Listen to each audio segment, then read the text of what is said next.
So Phantasy Star Online 2's New Genesis is finally out as far as the beta in North America. So I got a chance to get in there and really like test things out, try things.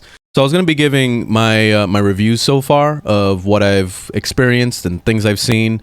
I'm starting off with some of the good. Is the big obvious one, the graphics a lot better now in this one versus the original Phantasy Star Online 2. There's big improvements.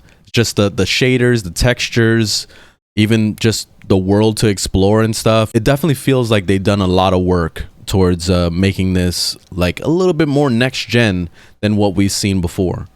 It's the same great game that we've had already in Phantasy Star Online 2. It added in a lot more quality of life changes, and this is the biggest thing that I'm noticing in this game.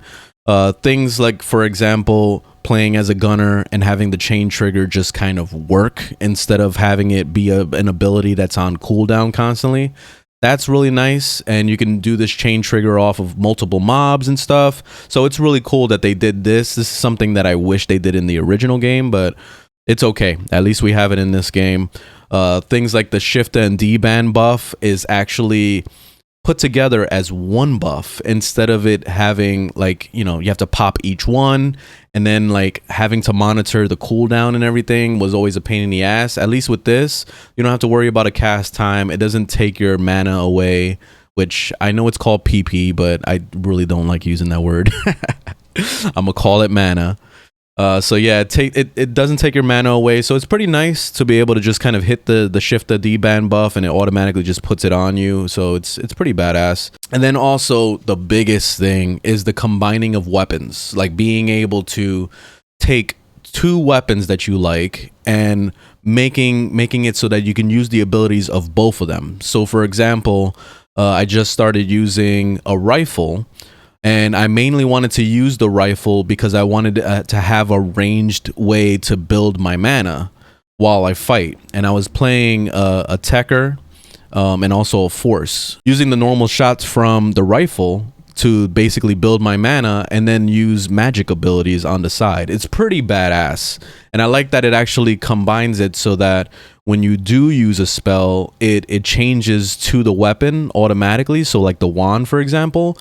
And then when you use your special ability of that, it actually works for that weapon. Like for example, if I was going to be, if my gun was currently shooting and I press the special weapons ability, it's going to just do the normal dodge thing. Like it's like shooting dodge basically. Whereas if I was to use a spell, it would change to the wand automatically. And then the wand would do the parry block if I use my weapon skill. So it's pretty badass that it has this option to kind of like incorporate both of them. So you can really make some nice hybrid builds out of this. So I'm really excited about seeing the future of this and seeing like things like Braver come into play. Maybe even seeing Summoner, you know, having Summoner skills along with like basically like a gunner summoner. Oh my god, yo, that would be badass. So I'm excited to see the future of what this is gonna bring us. Another really nice thing that I noticed is that mining in the game doesn't have like that whole resin system thing. I'm calling it resin from Genshin Impact, but I forgot what the term was in Phantasy Star Online 2, because originally you used to run out of energy basically. I guess that's the normal term in most games. So when you run out of energy, you can't gather stuff anymore, because like in the original, it was basically like you go fishing for a certain amount of times, then you run out, and then it says you need to use the star gems basically to be able to fish some more.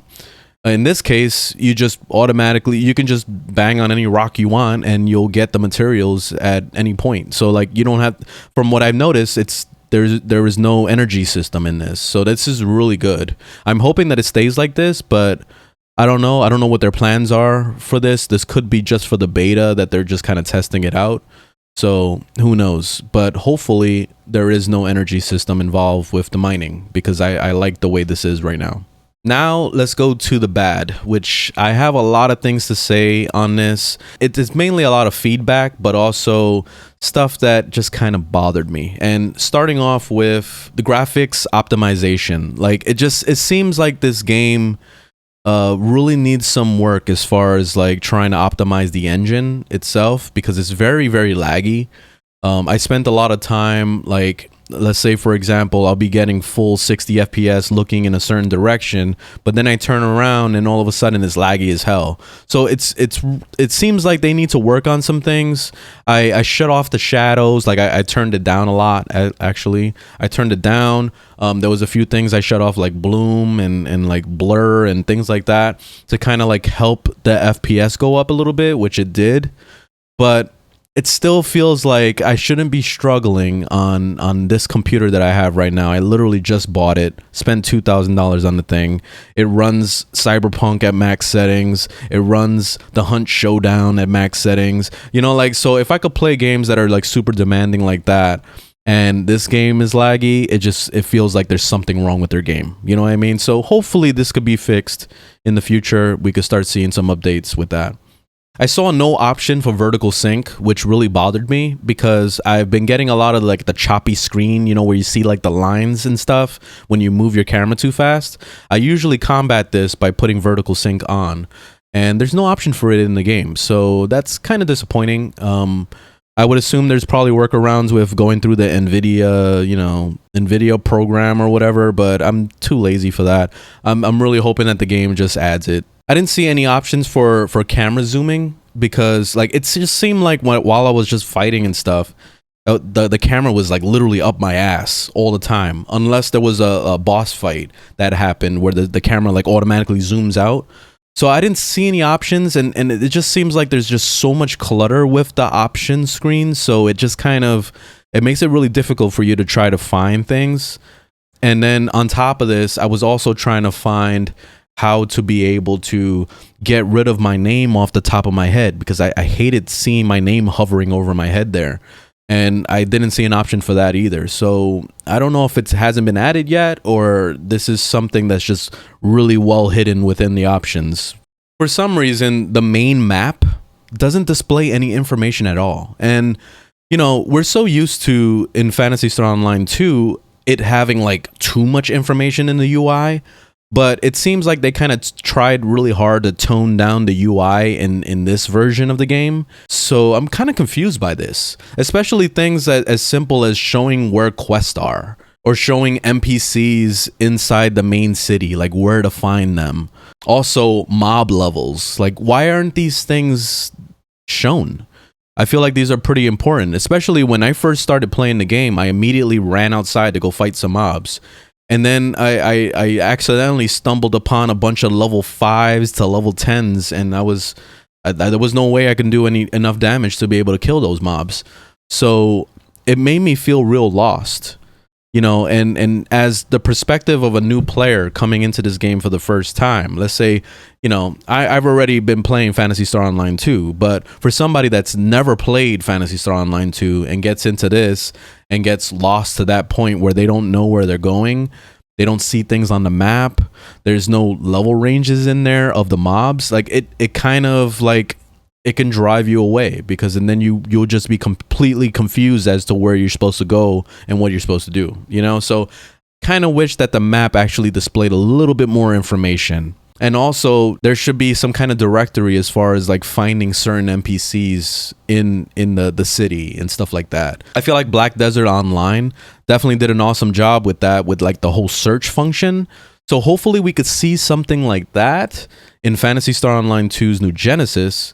That way it can make it a little bit simpler for players to kind of like find their way around. And as far as like exploration and kind of like movement and stuff, movement feels pretty good. But the thing that's really bothered me is the whole like jumping off the wall thing. There's a setting in there that's automatically on, so that when you approach the wall, it automatically does the jump off the wall thing. But the problem with it is that it only does it one time. So let's say if you're trying to scale up like a big mountain or something, you have to find land to be able to like kind of stand there for a second before you can start jumping again, because otherwise you're just gonna fall all the way down to the bottom again. So like, it made me miss Genshin Impact's climbing in this, and it made me wish that, you know, I had an ability to be able to just grip the wall and just climb like normal, like basically like Zelda Breath of the Wild or Genshin, you know? Like that's what I was hoping to be able to do. But with this jumping system, it just makes it awkward. And I spent a lot of time like going around the mountain instead of trying to scale up the mountain, you know? So that's kind of disappointing. I think the only way that we could probably see a fix of this is if they implemented some like a way to just jump off the wall indefinitely. Like basically you could just keep jumping off the wall and just like keep like bouncing. Almost like, think about it almost like Mario, like a Mario game where you jump off the walls like back to back. Or like, I think even Sonic does it. No, never mind. Sonic doesn't do that. Okay, so like at least like Mario, like you can jump off the walls and stuff. So if we had the ability to kind of do that in the game, that would be pretty nice. But I don't know. We'll see what happens. Overall, though, my impressions are actually pretty good. I like the game. I like the direction that it's going, the open world and stuff. It seems pretty cool. The only thing that I just feel like there's just not enough to do out there. Like if there was NPCs to interact with or side quests to grab while you're out in the world and stuff, that would be pretty cool. Or maybe seeing like NPCs in trouble and they're getting attacked by mobs and you have to go help them, you know, things like that. I would love to see like more interactivity with the world and seeing the world kind of come alive a little bit more, because right now it just seems like there's a whole lot of nothing until you all of a sudden run into mobs, you know? So like I just wish there was a little bit more to do. The game feels kind of dated compared to like newer age games, you know, games like the Genshin Impacts of the world and the Breath of the Wilds and, you know, all the newish open world games. It feels like this game is very, very dated. Like if this game came out 15 years ago, yeah, this would be revolutionary. But since it's coming out in 2021, it just feels like there's not enough in this to really justify this game being like a big time upgrade over the original. But I gotta say, it's still a good game. It's still enjoyable. I'm definitely gonna be playing some more of it. It's not terrible or anything, but I just feel like there should be a little bit more to kind of like, you know, raise the bar a bit. It doesn't seem like it's all there yet. And obviously, we're just gonna have to wait for a lot of content before this game really, really fleshes out. But anyway, this is my opinion on the game. Thanks for watching. Thumbs up if you liked the video. Thumbs down if you didn't. And I'll see you guys in the next one. Later, y'all.